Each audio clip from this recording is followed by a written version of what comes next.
The truth has been revealed, and it is not something that the Sixers fans should be excited about. Sixers NBA beat writer Keith Pompey of the Philadelphia Inquirer went on a podcast over the weekend and brought out some harsh realities regarding the Joel Embiid situation. As we know, a few weeks ago, a bombshell kind of story dropped on Joel, and in it he touched on how he's not going to be pushing his body much longer, how he's going to kind of try and get back on the court at full speed, his own way, his own pace. The organization has misled him one too many times.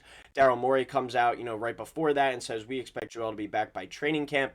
Misleading reports, as always, within the 76ers situation. And as Joel Embiid comes back from this lingering knee issue that we don't even know what the official procedure was that he had this offseason, Keith Pompey says he thinks he knows that Joel knows that the end is near. And that is not something that should, excite Sixers fans whatsoever. There is a portion of the fan base that wants to trade Joel, that wants to get rid of him. And I touched on this a few weeks ago in a video where Joel signed a Supermax extension. He's going to be here until he retires. And that contract goes through the 28-29 season.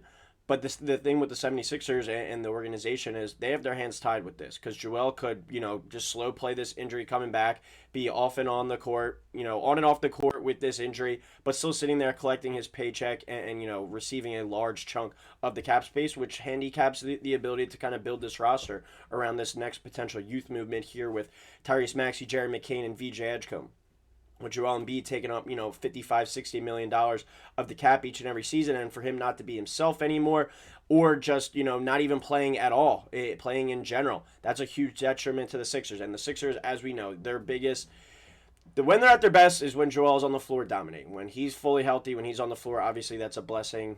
That is what the team is built around, the franchise itself is built around.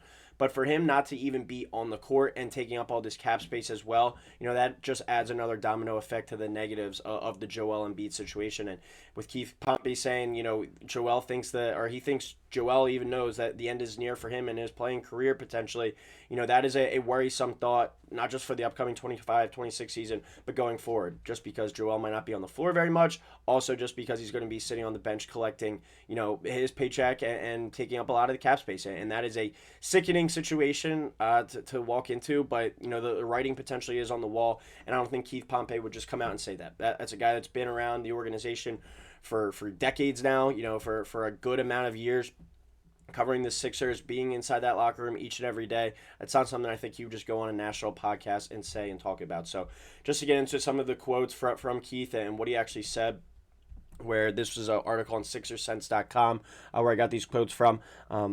At this juncture, the team has not signaled anything that suggests that Embiid could be ready for training camp, but to make things even more grim, his future and merely his status for the 25-26 campaign could perhaps be, the talk surrounding his health.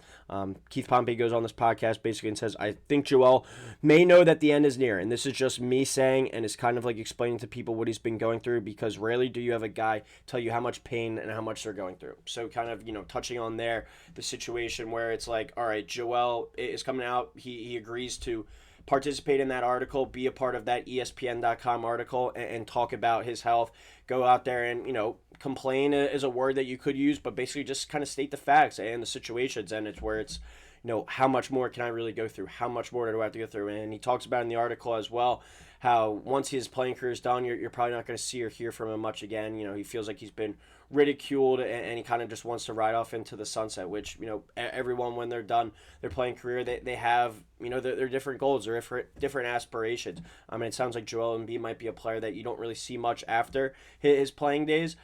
But for him to kind of go out there and have this piece, is that one of those pieces where, it is a writing on the wall type of scenario. I'm in the camp that believes he's not retiring until that max contract's up.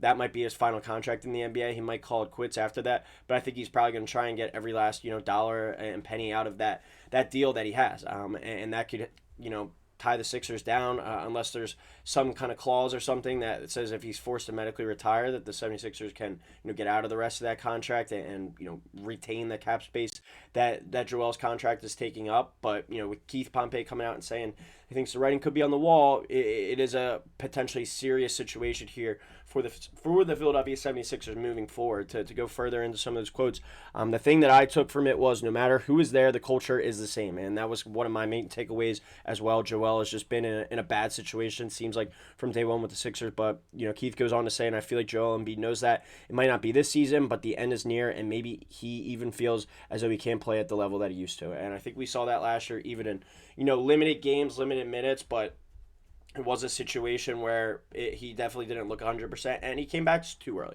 I think we can all agree that he would go out there and say that, and he stated that in the article as well, basically saying, this is a situation where I'm going to come back on my terms, on my time this year, and not push myself, not force myself to go out there and play from day one, like I did last year, like I tried to do last year during that ramp-up period. As we know, that didn't really work out as well, with Joel only playing 19 games. But, the harsh reality of the situation is this era of the Philadelphia 76ers, this team that is at our disposal right now is built around Joel. They are bridging the gap. I think that there's a good kind of push towards this potential youth movement with Tyrese, VJ, Jared McCain, hopefully Quentin Grimes, Adem Bona, Justin Edwards. They are really starting to ushering in this next group. Hopefully Quentin Grimes continues to join that group.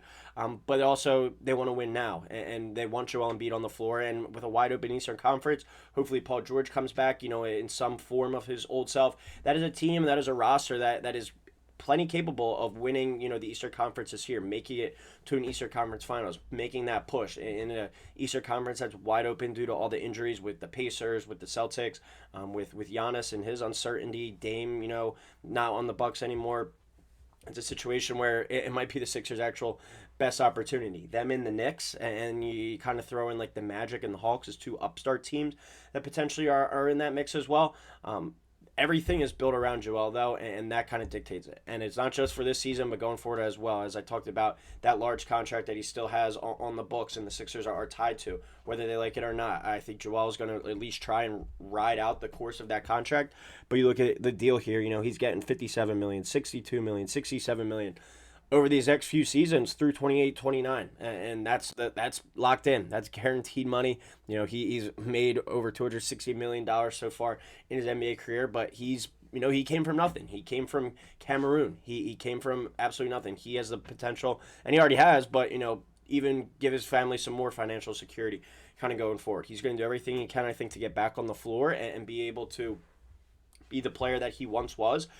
But that's, a lot easier said than done. And while he can be, attempting to come back from these injuries, he's also still going to be able to sit there and collect his money while taking up a lot of the cap space and while basically sitting on the bench and rehabbing. And that's a situation that detriments the Sixers. So I touched on this just a few weeks ago.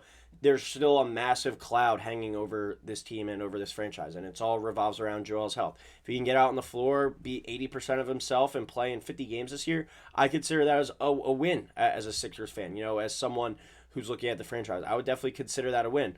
But there is a situation too where he goes out there and he plays 20 games, 25 games at 50% of himself, and he's your highest paid player, and he's not even out there on the floor, and you're forced to rotate with two young guys in Adem Bona and Janai Broom and Andre Drummond at the 5, and in that scenario, you're certainly not winning the Eastern Conference. You're certainly not making that push. So it's a very harsh reality of a situation to be in with the Sixers right now, because damned if you do, damned if you don't, Joel. If you're not playing, you're hurting the team. If you are playing, it's definitely for the best.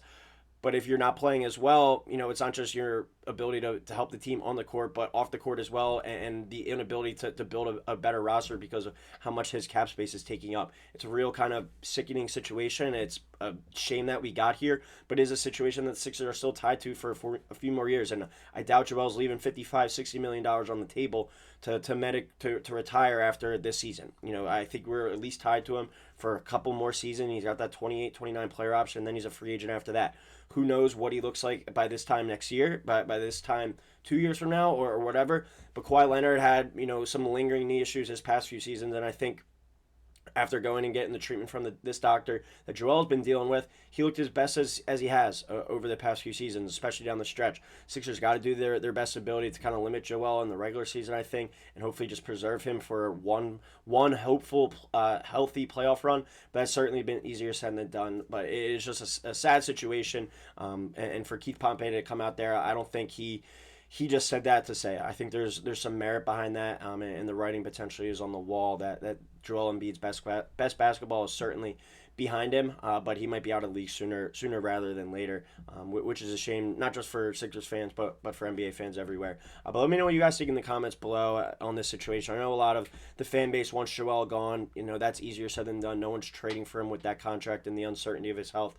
But is there anything that Joel could do to make you feel more assured that he is going to be able to return to the court in some capacity at some impactful level this year? Love to know what you guys think in the comments below. As always, please drop a like, please drop a subscribe, and we'll talk to you next time here on Sixers Digest.